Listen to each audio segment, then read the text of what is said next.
Bismillahirrahmanirrahim. Assalamualaikum warahmatullahi wabarakatuh.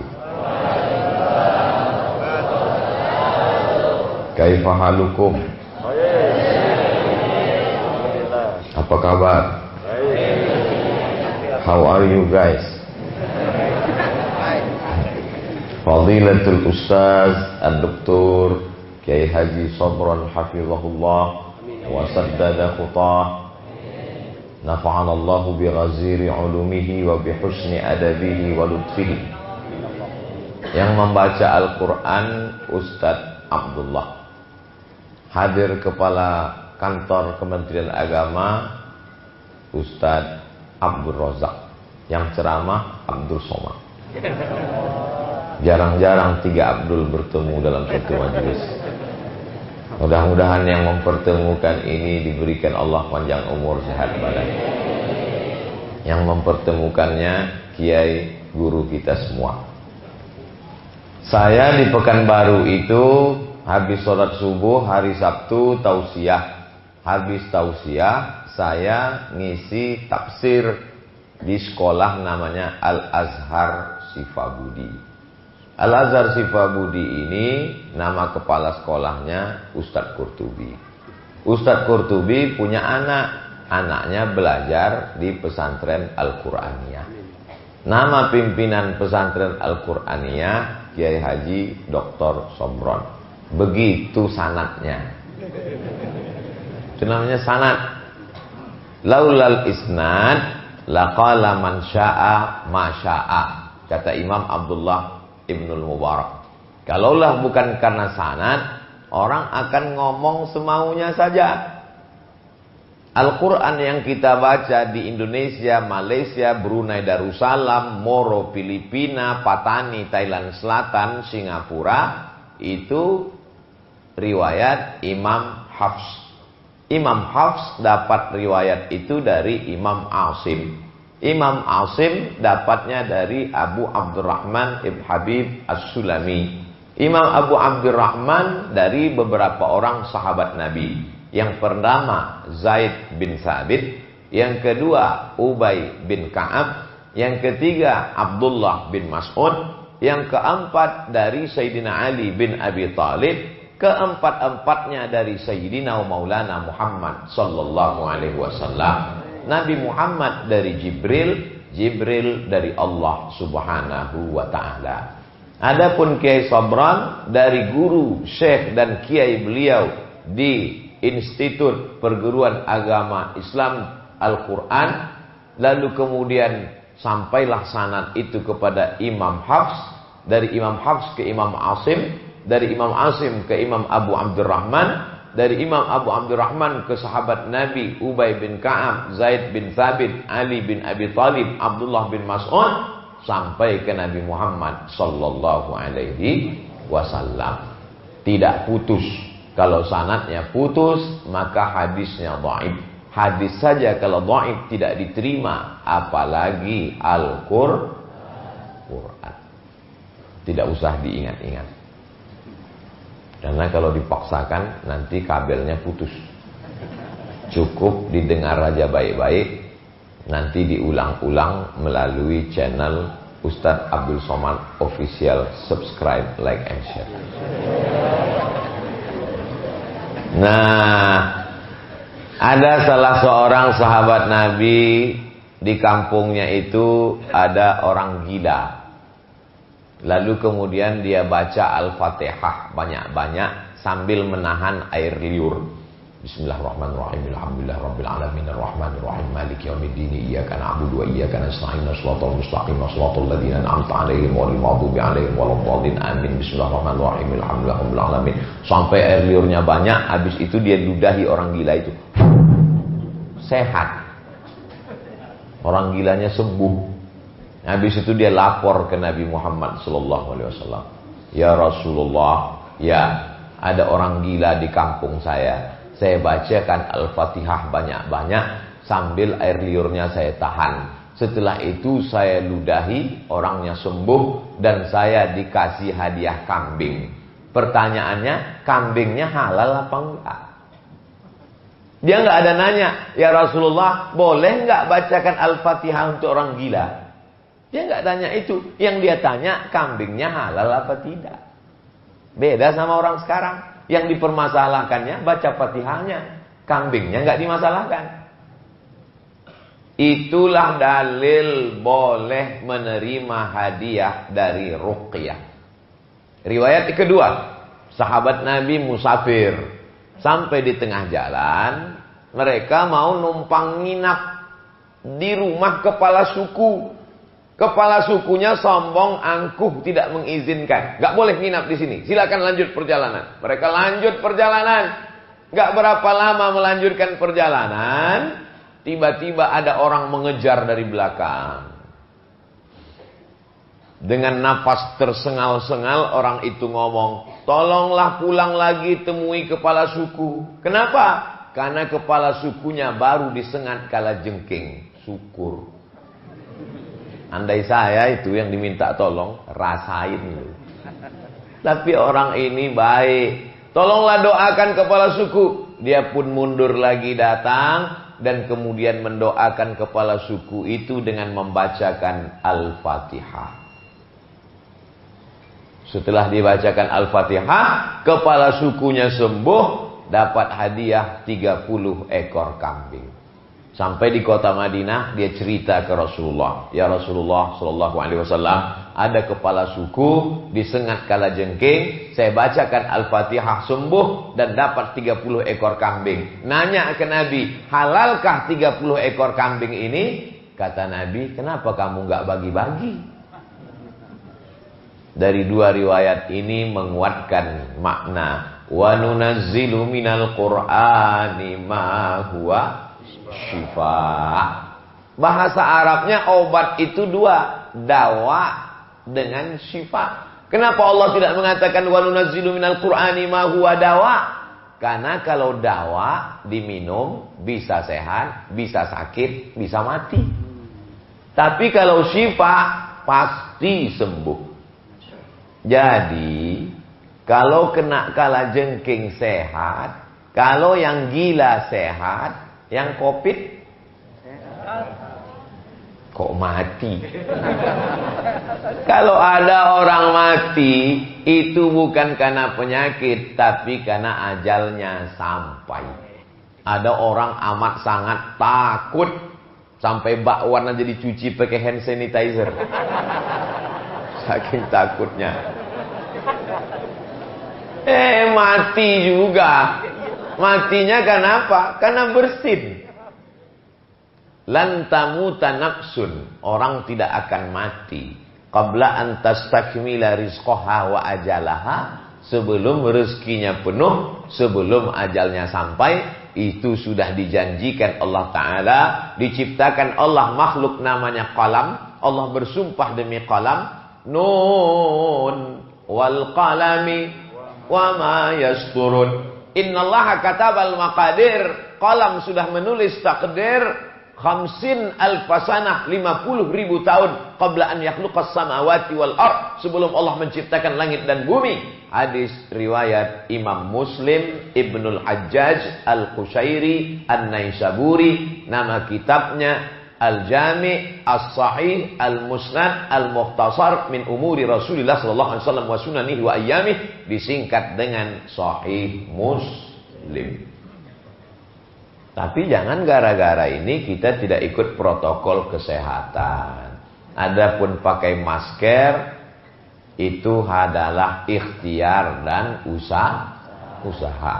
Ustaz Somad ngomong masker, dia nggak pakai masker, saya pakai.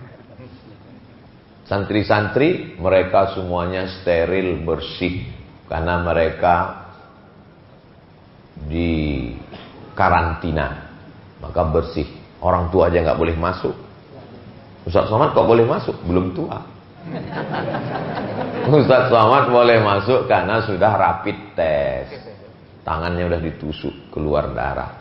Sudah dikatakan Abdul Somad bersih, boleh masuk ke Al-Quraniyah.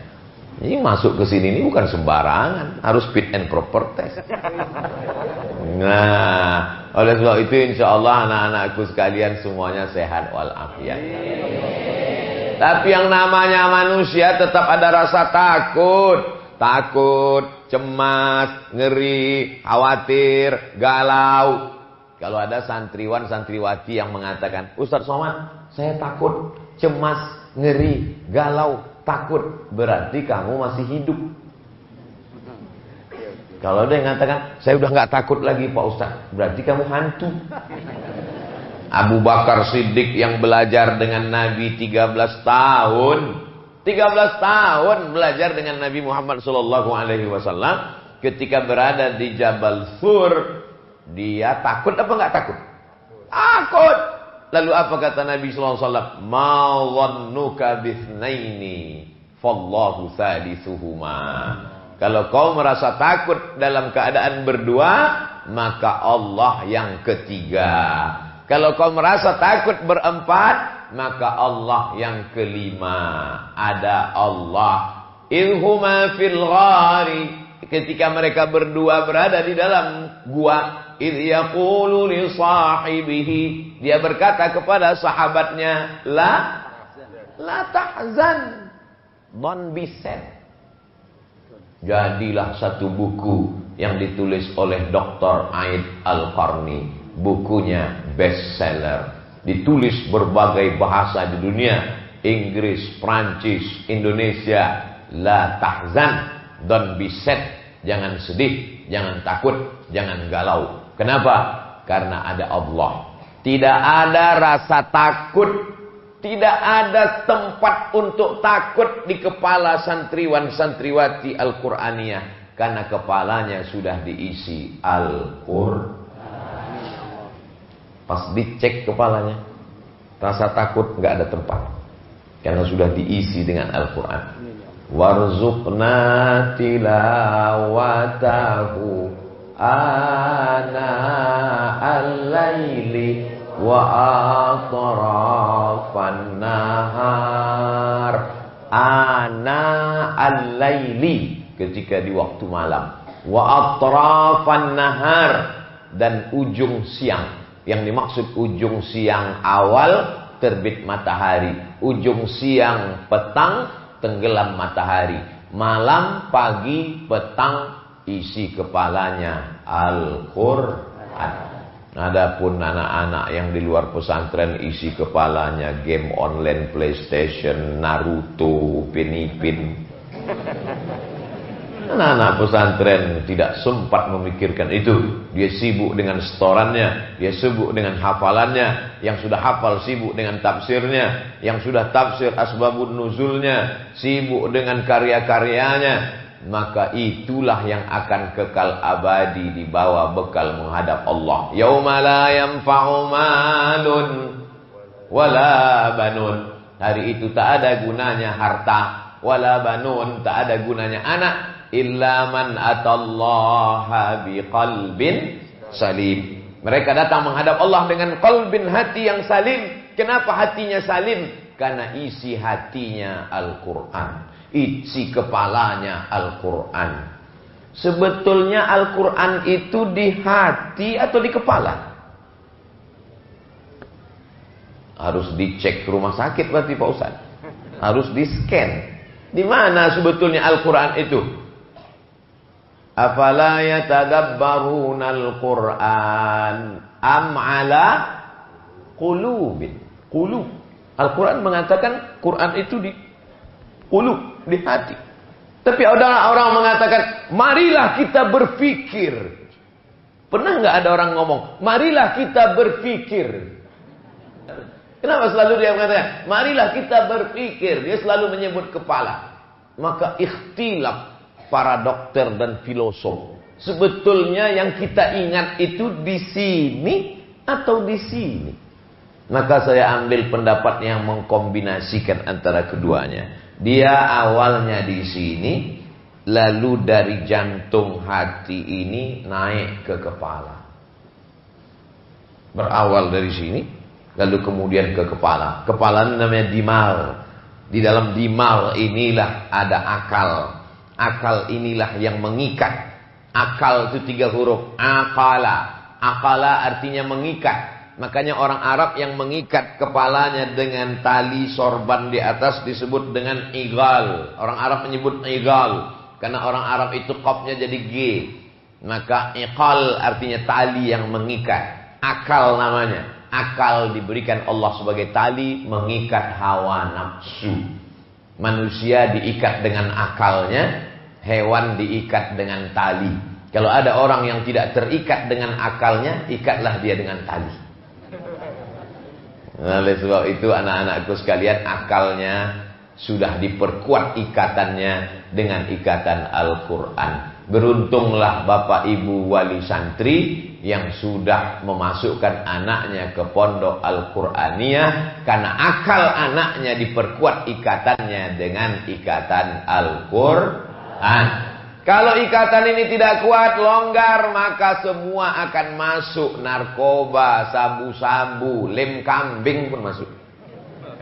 Tapi kalau ikatannya kuat, sama seperti plastik, kalau diikat kuat, apapun tidak akan masuk ke dalam. Jadi Bapak Ibu wali santri, yang tadi kata Pak Kiai sampai nangis di depan pagar karena nggak bisa masuk, sabar. Lebih baik engkau nangis di depan pintu pagar Al-Quraniyah daripada nangis di depan pintu pagar BNN. Badan Narkotika Nasional. Lebih baik engkau nangis di depan pintu pagar Al-Quraniyah daripada menangis di pintu pagar rumah sakit. Anaknya kenapa? Karena virus HIV AIDS. Gara-gara apa? LGBT. Ini mesti ditonton nih sama wali-wali santri. Walaupun mereka tidak hadir, insya Allah mereka menonton. Mudah-mudahan mereka punya paket. Amin. Sekarang banyak orang tua ini air matanya nangis, mubazir nggak tentu arah. Nangis karena anak di pesantren. Ibu nangis, iya Pak Ustadz. Sudah berapa lama nggak ketemu? 3 hari. La ilaha illallah Muhammad Rasulullah. Gimana anaknya mau dikirim ke Turki? Insya Allah tamat dapat beasiswa ke Turki. Seperti kakak-kakak yang sudah berangkat ke sana. Sebagiannya lulus di Al-Azhar Kairo. Nanti pulang kemari mencerdaskan Indonesia menjadi baldatun thayyibatun wa rabbun ghafur. Seandainya terbakar semua Al-Quran yang ada di perpustakaan Jakarta, Surabaya, Medan, Makassar, Banjarmasin, Sorong, Papua. Ustaz kok ingat tempat itu? Tempat saya ceramah. Terbakar semua Al-Quran yang ada di perpustakaan itu. Apakah Al-Quran hilang dari Indonesia? Tidak. Karena ada Al-Quran yang tidak bisa dimakan oleh api. Di mana Al-Quran itu berada? Al-Quran itu ada di balik peci-peci santriwan pesantren Al-Quraniyah. Amin Allah. Ada di dalam. Jadi kalau ada orang yang nantang, mana Qurannya? Mana? Mereka senyum aja. Begitu dites baru keluar 30 juz dari kepalanya. Memang pecinya biasa aja. Yang penting yang di balik peci itu. Banyak orang pecinya emas. Isinya lontong sayur. Tapi kepala ini mesti diisi dengan sesuatu yang luar biasa. Cuman kepala ini kan tidak seperti laptop Core 2 Duo yang langsung bisa ditransfer, klik, cut, langsung dimasukkan. Tidak seperti itu proses kepala. Dia kepala ini nangkapnya pelan-pelan. Dibaca pertama titik. Alif lam mim. Dzalikal kitabu la raiba fihi hudal lil muttaqin. Dengar pertama titik. Belum nyambung. Dengar kedua titik agak panjang. Dengar ketiga mulai agak tersambung tapi belum kuat. Dengar keempat mulai nyambung. Maka apa yang sering kita dengar, itulah yang akan merekat di kepala kita. Jadi sesungguhnya kita ini adalah mendengar. Makanya kita tidak pernah menghafal Al-Fatihah. Tidak ada orang Islam menghafal Al-Fatihah kecuali mu'allaf. Kalau mualaf memang ngapal Al-Fatihah, karena dia setelah dewasa baru masuk Islam. Tapi kita, yang bapaknya muslim, ibunya muslimah, kita nggak pernah ngapal Al-Fatihah. Kenapa bisa hafal Al-Fatihah? Karena sering didengar. Makanya MP3 itu dengar terus. Dan di sini Masya Allah, tabarakallah, mendengar para ustadz, mendengar senior-senior, mendengar kakak kelas, maka itu yang terekam di dalam kepala.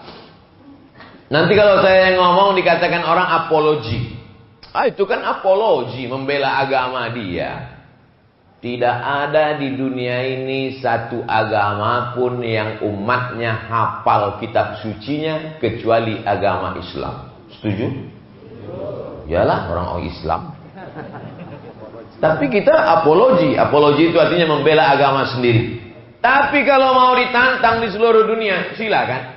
Saya nggak takut nih diupload, silakan aja. Tunjukkan orang yang hafal kitab sucinya dari awal sampai akhir. Nggak ada di dunia ini, kecuali agama Islam. Kecuali dia buat agama baru, kitab sucinya cuma 1 lembar, nah itu bisa.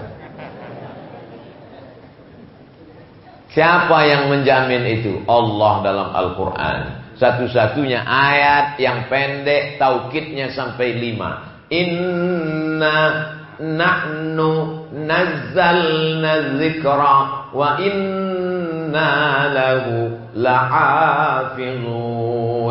Inna nahnu nazzalna dzikra wa inna lahu lahafizun. 5 taukid. Allah mau menekankan Al-Quran tidak akan bisa diselewengkan, diputar balikkan, dihilangkan, dihapuskan sampai hari kiamat. Tapi Allah di situ pakai inna, kami. Allah itu 1, 2 atau 3? Qul huwallahu ahad, esa, tunggal, tak berbilang. Lalu kenapa dia katakan di situ inna, kami? Allah mau ngasih tahu, aku dan santriwan-santriwati Al-Quraniyah menjaga Al-Quran sampai hari kiamat. Senang tak disatu kelompokkan bersama Allah Subhanahu wa ta'ala? Alhamdulillah Pak Ustadz, tadi saya satu majelis. Sama siapa? Sama bupati. Alhamdulillah Pak Ustadz, tadi saya satu bis.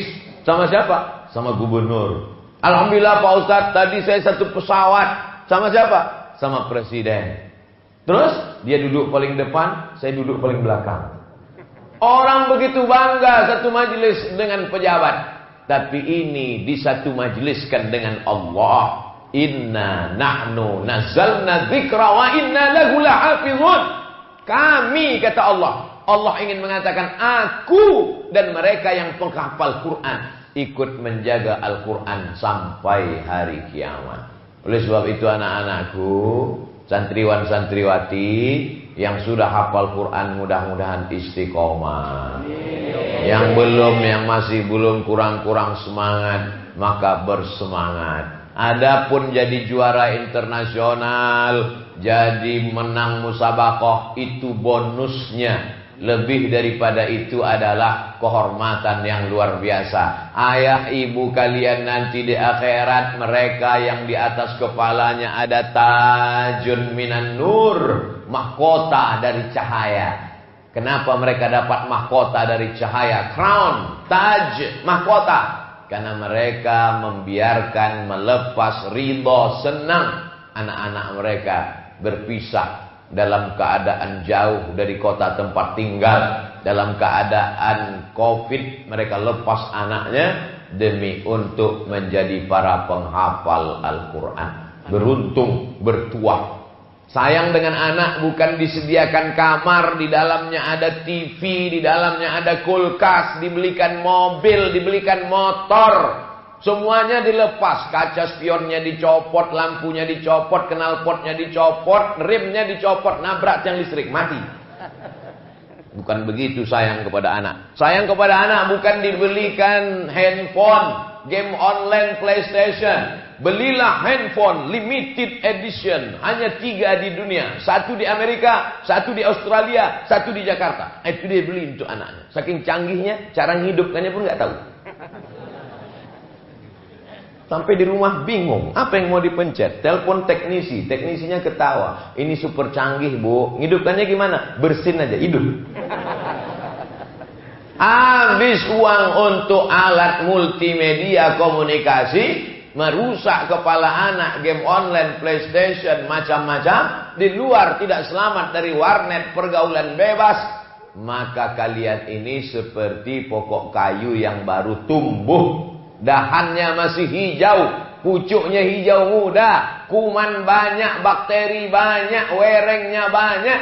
Maka kalian diamankan, dikarantinakan dulu, sementara menjadi pokok yang kuat. Setelah kalian menjadi pokok yang kuat, batang tinggi, gagah perkasa, bercabang, bertunas, berdaun, berputik, berbuah, kalian akan dikirim sejauh mata memandang. Ada yang sampai nanti ke Cambridge University. Amin ya Allah. Ada yang dapat beasiswa ke Al-Azhar University. Amin. Ada yang dapat beasiswa ke Pak Ustadz, Australia National University. Otaknya Inggris, otaknya Australia, hatinya tetap Makkah, isinya tetap Al-Quranul Karim. Karena yang mengungkapkan mukjizat-mukjizat Al-Quran itu tidak bisa semuanya Ustaz Somad kalau bicara tentang mukjizat Al-Quran orang nggak akan percaya. Tapi kalau ada di antara anakku ini yang menjadi SPOG, spesialis objin, spesialis kandungan, bicara dia tentang ayat Al-Quran bahwa manusia itu dari nutfah, setelah nutfah berubah menjadi alaqah, dari alaqah berubah menjadi mudghah, mudghah itu kemudian berubah menjadi izam, fakasawnal izama lahma, lalu tulang itu dibalut dengan daging, summa ansha'nahu khalqan akhar, kemudian dia menjadi makhluk yang lain, bukan tulang, bukan darah, bukan daging, tapi makhluk yang sempurna. Fatabarakallahu ahsanul khaliqin. Nutfah berubah menjadi alaqah, berubah menjadi mudghah, berubah menjadi izam, izam dibalut, barulah menjadi manusia. 5 proses perjalanan manusia dijelaskan oleh dokter spesialis kandungan. Percaya nggak masyarakat? Percaya. Kalau Abdul Somad yang menjelaskan itu, man takallama fi ghairi fannihi ata bil ajaib. Siapa yang bicara bukan pada bidangnya, ngomongnya ajaib-ajaib. Makanya saya nggak pernah ngomong penjelasan itu. Kajian tafsir kita malam ini adalah tafsir kejadian manusia menurut Al-Quran dan ilmu kedokteran. Dijelaskan oleh alumni pesantren Al-Quraniyah S1, S2, dokter spesialis Universitas Islam Indonesia Yogyakarta. Keren apa tidak? Itulah pemuda-pemuda masa depan. Bicara tentang ghulibatir Rum, bangsa Roma dikalahkan. Di mana bangsa Roma dikalahkan? Fi adnal ardi. Diterjemahkan dalam terjemah Al-Quran, ghulibatir Rum, bangsa Roma dikalahkan oleh Persia. Fi adnal ardi, di bumi terdekat. Kata ahli tafsir, tempat perang itu adalah di Dead Sea. Dead mati, Sea laut. Bahasa Arabnya Al-Bahrul Mayyit. Bahru laut, mayit mayat, laut mati. Kenapa disebut laut mati? Saking asidnya nggak ada yang hidup. Ikan-ikan pun mati saking asidnya. Dimasukkan ikan laut ke situ, langsung jadi ikan asin. Di Yordania. Makanya mahasiswa dulu dari Yordan, teman-teman kami kalau musim haji pergi ke Makkah, itu bawa garam dari laut mati. Dijual ke jamaah haji Indonesia. Jual garam dari laut mati. Dibeli oleh orang Indonesia. Obat apa? Gatal-gatal. Makanya yang kena koreng, kena kurap, kena kulis, mandi di situ, meringis kesakitan. Habis itu sehat. Laki-laki yang gatal, matanya jelalatan, mandi di situ, sehat juga. Bahrul Mayyit. Disitulah lokasi perang antara Romawi dengan Persia. Ulibatir Rum. Waktu itu Romawi kalah, menang Persia. Fi bid'i sinin. Tapi nanti beberapa tahun ke depan, insya Allah Persia akan kalah dan Rum akan menang. Prediksi Al-Quran wahyu dari Allah. Betul. Persia kalah, Romawi menang. Lokasi perangnya di mana? Di Yordania, di Laut Mati. Mengapa dikatakan bumi terdekat? Apa kata ahli tafsir dulu? Dikatakan bumi terdekat karena Yordania dekat dari kota Makkah. Yaman di bawah, Madinah di atas, di atasnya Yordania. Di atas itu negeri Syam, 4 negara. Yordania, Suriah, Lebanon, Palestina. Fi adnal ardi, di bumi terdekat. Ternyata setelah diteliti oleh pakar geologi ilmu bumi sekarang, makna adnal ardi adalah bumi terendah. Karena ternyata permukaan bumi yang paling rendah di atas muka dunia ini adalah laut mati. Siapa yang bisa mengungkapkan itu? Pakar geologi ilmu bumi yang mengkaji mana bumi terendah, mana bumi tertinggi. Oleh sebab itu ilmu-ilmu pengetahuan ini akan menunjukkan mukjizat-mukjizat Al-Quran. SPOG, spesialis kandungan, menunjukkan mukjizat Al-Quran tentang penciptaan manusia. Pakar geologi menunjukkan mukjizat Al-Quran tentang kehebatan ilmu bumi. Janji Allah Ta'ala, sanurihim ayatina fil afaq. Kami akan tunjukkan ayat-ayat tanda-tanda kebesaran kami di atas muka bumi, di dalam diri mereka. Hatta yatabayyana lakum annahul haq. Sampai mereka yakin bahwa Al-Quran ini datang dari Allah. Wa ma yantiqu anil hawa in huwa illa wahyun yuha. Jadi Al-Quran ini agamanya orang cerdas. Al-Quran ini kitabnya orang yang smart, orang pintar. Makanya nanti orang Eropa, orang Amerika berlomba-lomba masuk Islam setelah mendengarkan ceramah santriwan pesantren Qur'aniyah. Amin ya Allah. Mendengar ceramah Ustaz Somad, mereka tidak dapat hidayah. Karena ceramahnya tidak bergizi, tak berkualitas, tak berilmu. Tapi 20 tahun, 30 tahun akan datang, santriwan Qur'aniyah yang hafal Quran itu cerita tentang penciptaan manusia, cerita tentang penciptaan alam semesta, cerita tentang Big Bang. Kana taratqan, langit dan bumi itu dulu menyatu. Fafataqnahuma, lalu kami pisahkan. Terjadi ledakan yang besar. Boom! Memisah antara langit dan bumi, planet-planet. Mereka yang akan menjelaskan itu. Apa ilmu mereka? Astronomi. Inna fi khalqis samawati wal ardi wa ikhtilafil laili wan nahar la ayat. Inna fi khalqis samawati, dalam penciptaan langit. Berpikir tentang penciptaan langit, muncul astronomi. Bukan astrologi. Sekarang yang banyak dibaca oleh orang Islam, astrologi. Apa beda astronomi dengan astrologi, Ustaz? Astronomi ilmu tentang planet. Astrologi, kalau lahir bulan April bintangnya Taurus, jangan nikah dengan bintang ikan. Karena Taurus sama ikan masuk laut, gembung masuk angin. Astrologi, ilmu nujum, ilmu perbintangan. Kadzabal munajjimun walau sadaku. Orang yang suka astrologi itu bohong. Kalaupun betul, cuman kebetulan, kata Nabi SAW. Jadi yang didalami itu adalah ilmu astronomi. Inna fi khalqis samawati, astronomi, wal ardi, geologi, wa ikhtilafil laili wan nahar, meteorologi, klimatologi, dan geofisika. La ayatin, itu semua ayat-ayat. Ada ayat kursi, ada ayat surat Al-Baqarah, ada ayat Al-Quran.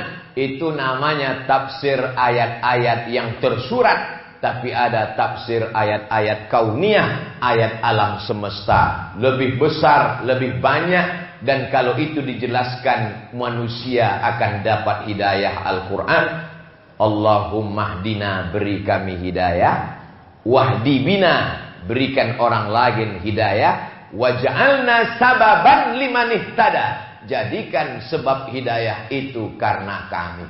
Jadi orang Eropa, orang Belanda, orang Jepang akan masuk Islam karena ceramah santriwan santriwati Qur'aniyah. Mereka akan bicara dengan bahasa dokter. mereka akan bicara dengan bahasa astronomi, mereka akan bicara dengan bahasa geologi, dijelaskannya dengan bahasa Inggris, bahasa Jepang, bahasa Mandarin. Waktu itu Abdul Somad sudah masuk liang lahat, tapi tetap dapat royaltinya. Itulah makna mandalla ala khairin falahu mithlu ajri fa'ilihi. Siapa yang menunjukkan suatu kebaikan, dia dapat balasan pahalanya. Gimana santriwan-santriwati Qur'annya? Siap? Insya Allah. Jadi sesuai dengan bakat masing-masing. Kan tidak semua suaranya seperti suara Ustadz Abdullah yang juara internasional. Juara internasional itu artinya juara dunia. Dikumpulkan semua qori di dunia, beliau juara. Andai ada musabaqah dunia akhirat, juara juga. Tapi tidak semua suara kita seperti itu. Karena dengan melantunkan bayati, sobasikan, hawan, jahar, karas, napas panjang, yang suaranya bagus, tekuni itu. Tapi yang suara kurang bagus, jangan putus asa. Lalu kemudian minum racun tikus. Na'udzubillah. Ada bidang yang lain. Bidang apa? Bidang tafsir sains dan teknologi. Jangan masuk surga dari satu pintu saja. Allah ciptakan banyak pintu. Udkhulu min abwabin mutafarriqah. Masuklah kalian ke Mesir dari pintu yang banyak. Pesan Nabi Yaqub kepada anak-anaknya. Bisa masuk dari pintu bayati sobasika nahawan jaharka. Bisa masuk dari pintu fahmil Quran. Bisa. Ada orang yang suaranya nggak bagus. Mau fahmil ceramah juga kurang bagus. Tapi kaligrafinya bagus luar biasa. Saya melihat kaligrafi ini, Masya Allah Pak Ustadz. Bacaannya apa? Entah. Saking kan luar biasa, bengkok-bengkoknya luar biasa. Saya insya Allah masih bisa baca. Inna dina indallahil Islam. Innamal mu'minuna. Oh, enggak nampak. Itu Pak Ustadz enggak nampak karena tertutup oleh Qul in kuntum tuhibbunallah fattabi'uni yuhibbukumullah. Oleh sebab itu maka tidak ada berputus asa karena kurang kemampuan di bidang apapun. Ada khatil Quran, ada fahmil Quran, ada lagi cabang namanya menulis makalah Al-Quran. Dulu namanya MMQ, musabaqah makalah menulis makalah ilmiah Al-Quran. Jadi sekarang Al-Quran ini Masya Allah tabarakallah bercabang-cabang. Jadi anak-anakku sekalian, Al-Quran dibaca nafasnya tidak boleh mencuri nafas. Begitu dulu kata juri. Tidak boleh mencuri nafas. Yang biasa menjadi pencuri bingung. Kok saya nggak pernah nyuri itu ya? Mencuri nafas. Maka Al-Quran itu dibaca dari awal sampai akhir. Ada idgham, ada ikhfa, ada qalqalah, ada hunnah, ada bilahunnah. Itu tidak ada dalam bahasa Indonesia. Min qablikum. Mana ada itu dalam bahasa kita. Kamu lagi ngapain? Mencuci. Enggak ada itu. Dalam bahasa Inggris pun itu enggak ada. Itu hanya ada dalam bahasa Arab. Dari mulai makharijul hurufnya. Makanya bahasa Arab itu disebut dengan lughatud dhad. Lughatud dhad, bahasa dhad. Karena satu-satunya huruf yang tidak ada dalam bahasa lain, Inggris, Prancis, Jerman, Yunani, Greek, huruf dhad. Sebutkan bahasa Indonesia yang pakai dhad. Ada? Tidak ada pakai dhad. Tidak ada bahasa Indonesia yang pakai dhad. Makanya disebut bahasa Arab itu lughatul dhad. Po tak ada. Bahasa Inggris tak ada huruf po. I want to. Tak ada. Oleh sebab itu belajar makharijul huruf. Belajar makharijul huruf itu sumbernya mesti syafawi. Dari mulut ke mulut. Gak bisa belajar beli buku, baca sendiri, pahami sendiri, tekuni sendiri, nyasar sendiri. Kalau kuliner bisa nggak pakai guru. Potong bawangnya. Masukkan ke kuali, masukkan. Masukkan cabai, masukkan. Aduk-aduk. Loh, kok enggak kuning? Kompornya belum hidup. Tapi mengaji Al-Quran ini mesti pakai guru. Rubbatalil Quran wal Quranu yal'anuh. Berapa banyak orang baca Quran dilaknat oleh Quran. Yang panjang dipendekkan, yang pendek dipanjangkan. La in syakartum la azidannakum. Kalau kamu bersyukur maka enggak akan aku tambah. Dari lam taukid menjadi la pendek. Itu tidak ada dalam bahasa Indonesia. Bahasa Indonesia mau pendek mau panjang sama aja. Kamu mau kemana? Mau pergi. Tidak ada beda. Intonasinya, panjang pendeknya, idgham ikhfa qalqalah gunnah bila gunnahnya, belum lagi akar katanya. Datang, makan, memakan, dimakan. Kan cuma itu. Coba bahasa Arab. Akala, akala, akalu, akalat, akalata, akalna, akalta, akaltuma, akaltum, akalti, akaltuma, akaltuna, akaltu, akalna. Banyak sekali.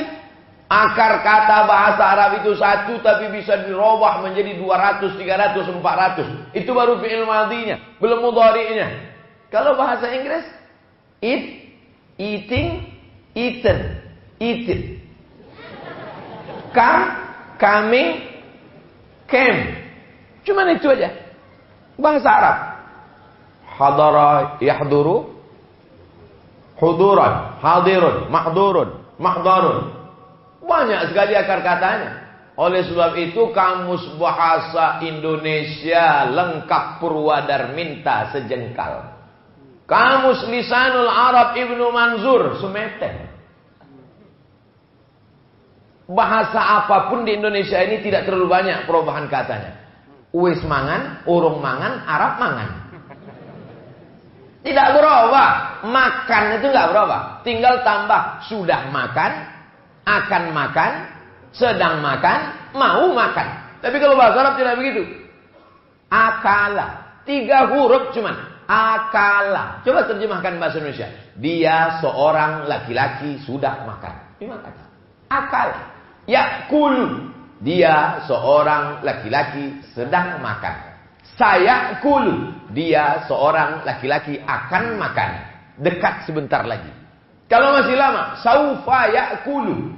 Jadi makanya buku bahasa Arab yang 100 halaman, kalau diterjemahkan ke bahasa Indonesia jadi 200. Kenapa begitu tebal? Karena kita pakai kata terlalu panjang lebar dan orang nggak paham. Selama saya ceramah ini, ada yang nggak paham? Ya itulah, kata-katanya panjang dan orang nggak paham. Maka saya berusaha untuk meminimalisir. Di mana-mana saya sampaikan 60 menit. Sesuai dengan yang tertulis di botol 600 ml. Maka nggak dikasih botol supaya lebih dari 60 menit. Ustaz Somad diberikan kiai kursi supaya duduk. Tapi saya biasa kalau ceramah di kursi pakai meja, saya merasa ada jarak dengan jamaah. Saya ingin jangan ada jarak di antara kita. Maka saya menyambung. Kalau saya duduk di kursi, kiai di bawah, saya di atas, saya merasa diri saya seperti sedang jadi Fir'aun. Tapi kalau saya sedang gini, tegak ini pun sebetulnya nggak sopan kepada para ahli-ahli Al-Quran. Tapi kalau saya duduk di bawah, nanti kamera nggak bisa ngelihat. Nanti kalau saya duduk di bawah, di kamera, disangka saya santri kelas 5. Nah, oleh sebab itu mohon maaf. Jadi jangan nanti katakan Ustaz Somad ini nggak beradab. Masa kiai duduk dia berdiri. Ini dalam rangka menyampaikan. Tapi kalau kita duduk bersama, ada yang lebih tinggi dari ilmu anakku. Ada yang lebih tinggi dari akalmu anakku. Apa itu? Al-adab fauqal ilmi. Adab, adab, adab. Kalau cerita ilmu, iblis lebih tinggi ilmunya. Iblis keluar dari sorga itu bukan karena sakau. Pernah nggak baca hadis? Iblis keluar dari sorga karena nyabu. Ada. Iblis keluar dari sorga bukan karena digoda setan. Mana berani setan goda iblis? Set. Yuk kita goda iblis. Jangan, itu bos kita guys. Iblis keluar dari sorga karena tidak beradab. Karena nggak patuh sama Allah. Wa idh qulna lil malaikati isjudu li Adam. Fasajadu, semuanya bersujud illa iblis. Malaka anta takabbara fiha. Ukhruj innaka minas saghirin. Kau kecil iblis, kau tak ada apa-apanya. Wa in qulna lil malaikati, kami perintahkan kepada semua malaikat untuk bersujud, semuanya bersujud kecuali iblis. Iblis itu malaikatkah? Tidak. Iblis bukan malaikat. Dalam surah Al-Kahfi dikatakan dia bukan malaikat. Kana minal jinni. Iblis itu jin, bukan malaikat. Yang disuruh sujud malaikat. Kenapa bisa iblis ada di barisan malaikat? Iblis bukan malaikat, tapi dia bisa selevel dengan malaikat karena amalnya yang sangat banyak. Iblis itu awalnya naik beramal 1000 tahun ke langit pertama, beramal 1000 tahun lagi ke langit kedua, beramal 1000 tahun lagi ke langit keempat, beramal 7000 tahun ke langit ketujuh, selevel dengan para malaikat. Jadi kalau ada orang hafalannya banyak, amalnya banyak, sombong, enggak saya yang ngomong, akhlakmu anakku. Oleh sebab itu jangan karena prestasi yang luar biasa lalu datang ke pesantren petantang petenteng. Saya sampai hari ini tetap datang ke sekolah SD saya, mencium tangan guru saya yang dulu menjedutkan kepala saya ke papan tulis. Ustaz marah? Enggak. Ustaz dendam? Enggak. Ustaz sakit hati? Enggak. Cuman ingat aja dikit. Karena kita tidak pernah jadi mantan murid dan dia tidak pernah menjadi mantan guru, sampai hari kiamat dia adalah guru kita. Betul? Enaknya jadi guru adalah setiap amal anakku semuanya mengalir kepada guru-guru. Guru yang digugu dan ditiru.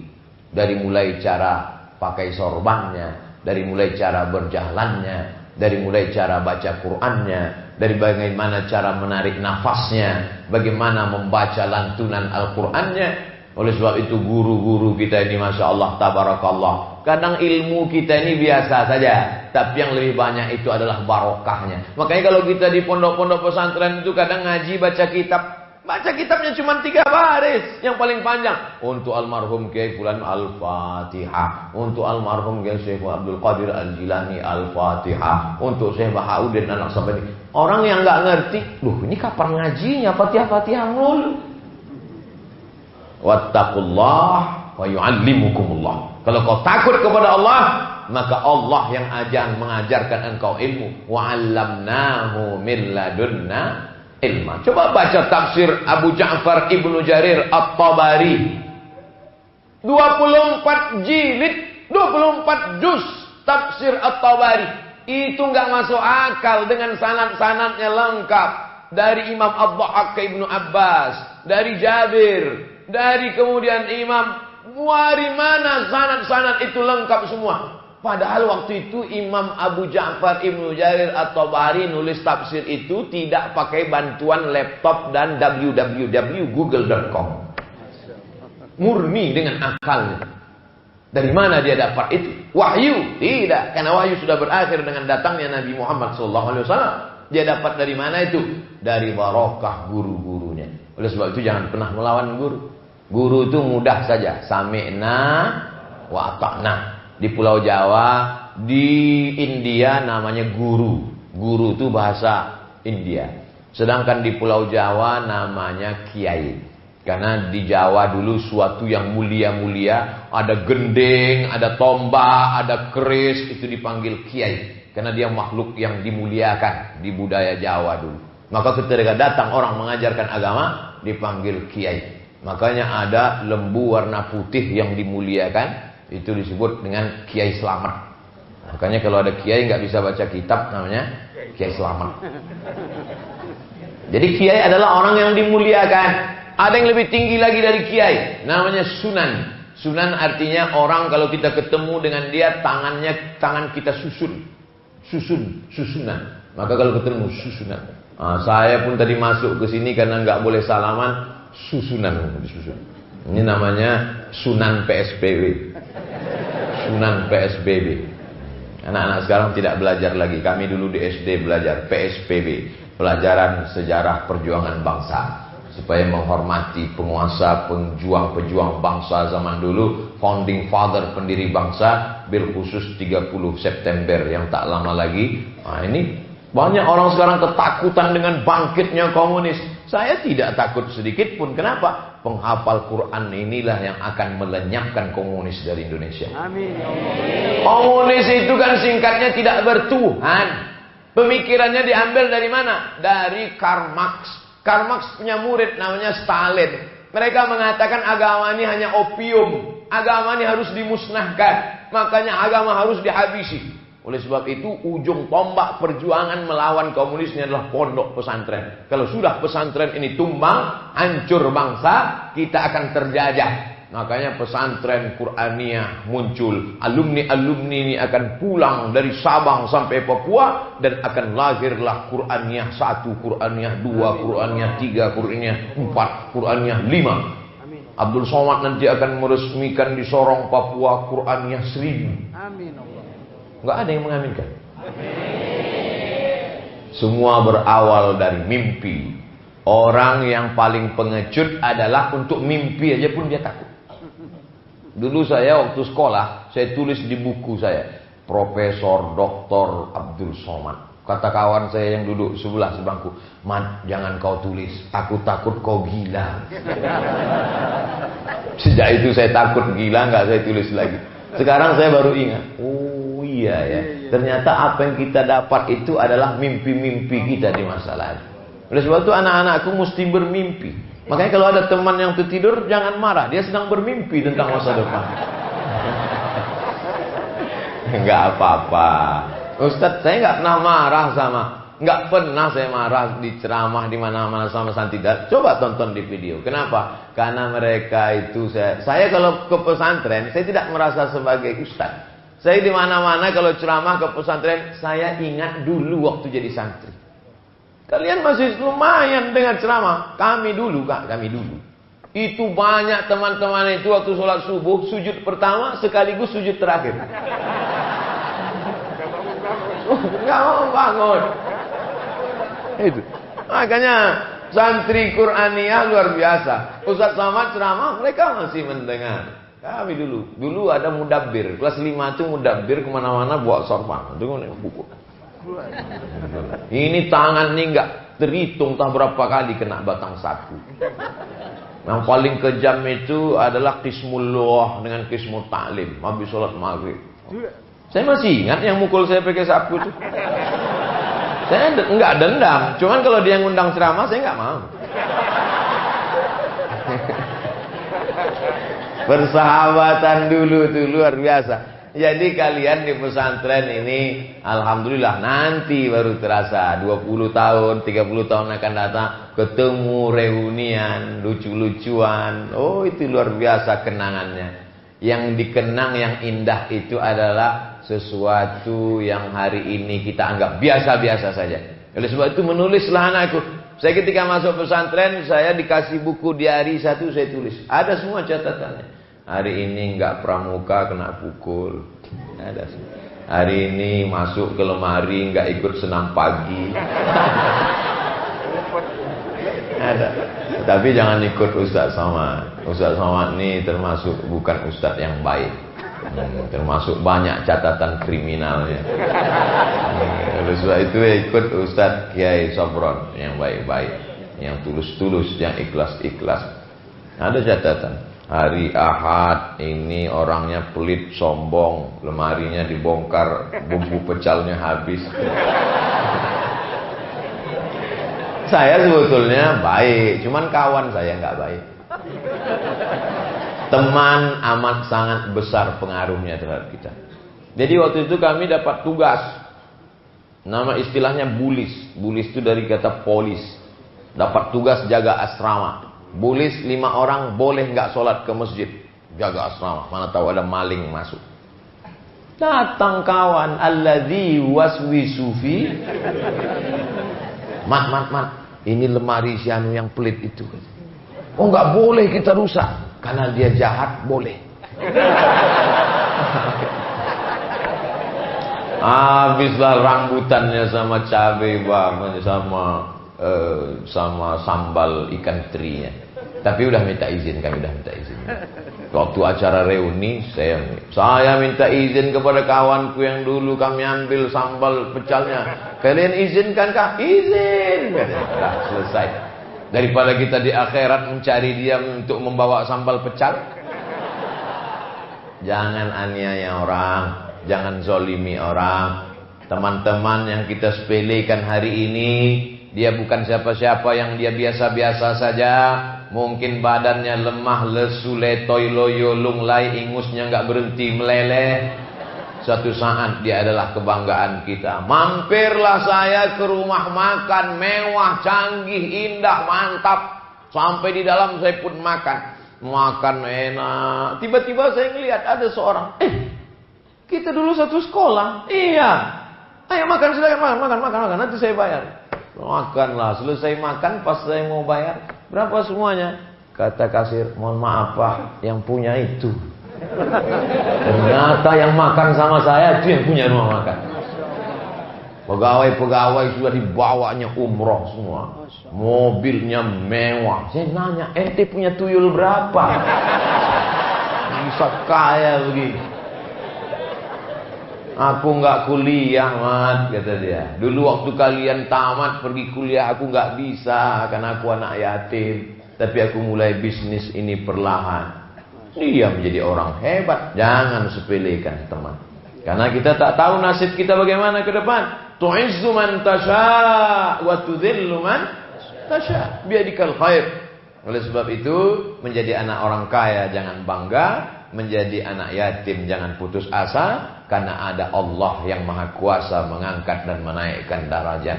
Baik-baik dengan teman, jangan sombong, jangan angkuh. Laisal fata may yaqulu kana abi. Itu bapak saya punya mobil, itu bapak saya punya rumah. Itu bapakmu kalau mati dia. Tapi itu tidak ada di pesantren Qur'aniyah. Dari tatapan matanya semuanya baik-baik semuanya. Amin ya rabbal alamin. Jam 6.29. Tadi dimulai 5.30, sekarang 6.30. Tetap dalam aturan 60 menit bersama UAS, ujian akhir semester. Terima kasih segala perhatian. Mohon maaf segala kesilapan dan kesilapan. Mohon maaf Kiai atas tutur kata yang tidak berkenan di hati. Ala hazihin niyah wa kulli niyatin salihah. Al-Fatihah. A'udzu billahi minasy syaithanir rajim. Bismillahirrahmanirrahim. Alhamdulillahi rabbil alamin. Ar-Rahmanir Rahim. Malik yaumiddin. إياك نعبد وإياك نستعين اهدنا الصراط المستقيم صراط الذين أنعمت عليهم غير المغضوب عليهم ولا الضالين آمين اللهم صل على سيدنا محمد وعلى آل سيدنا محمد اللهم أنزل الرحمة والسلامة والبركة على هذه الجماعة وعلى صاحب هذا المجلس وعلى هذا المعهد العظيم. Turunkan keselamatan, kerahmatan, keberkahan ke pondok pesantren Qur'aniyah beserta santriwan santriwatinya ya Allah. Allahumma ihfazna min kulli su' wa syarr. Jaga kami dari segala perbuatan maksiat dan dosa ya Allah. Allahumma arhamna bil Qur'an. Turunkanlah rahmatmu kepada kami dengan kemuliaan Al-Quran. Allahumma ja'al abna'ana wa banatina min huffazil Quran wal hafizat. Jadikan anak-anak kami menjadi para penghafal Quran. Minal mujahidina fi sabilik bi amwalihim wa anfusihim. Mereka akan berjuang menolong agamamu dengan harta dan nyawa mereka ya Allah. Allahumma ja'al hadzal balada baladan aminan mutmainnan ya'tihi rizquhu min kulli makan. Jadikan negara kesatuan Republik Indonesia negeri yang aman, damai, terbuka pintu rezeki dari segala penjuru ya Allah. Allahumma dafa'anna al-ghala' wal waba' wal fahsya' wal riya' wal riba wal zina wal munkar. Selamatkan negeri ini dari malapetaka, bencana, riba, zina, narkoba, perbuatan keji dan mungkar. Allahumma dafa'anna al-waba', Allahumma rfa'anna al-waba'. Angkat, tolak, jauhkanlah wabah, bil khusus wabah COVID-19 dari negeri kami ya Allah. Rabbana fir lana dzunubana, ampunkan dosa kami. wali abaina ayah kami, wali ummahatina ibu kami, wali masyayikhina para kiai guru-guru kami, wali man hadarana semua yang hadir di majlis kami, waliman ghaba anna yang tak dapat hadir karena suatu alasan uzur syar'i, wali ikhwanina alladzina sabaquna bil iman, saudara-saudara kami yang sudah mendahului kami dengan iman. Allahumma khtim lana bi husnil khatimah wa la taqtim alaina bi su'il khatimah. Rabbana ighfir lana dhunubana wa li ikhwanina alladzina sabaquna bil iman wa la taj'al fi qulubina ghillan lil ladzina amanu rabbana innaka ra'ufur rahim. Rabbana atina fid dunya hasanah wa fil akhirati hasanah wa qina adzaban nar. وصلى الله على سيدنا ومولانا محمد وعلى آله وصحبه وسلم والحمد لله رب العالمين. تقبل الله منكم minna wa minkum taqabbal ya karim. Terima kasih segala perhatian, mohon maaf segala kesilapan dan kekhilafan. Wassalamualaikum warahmatullahi wabarakatuh.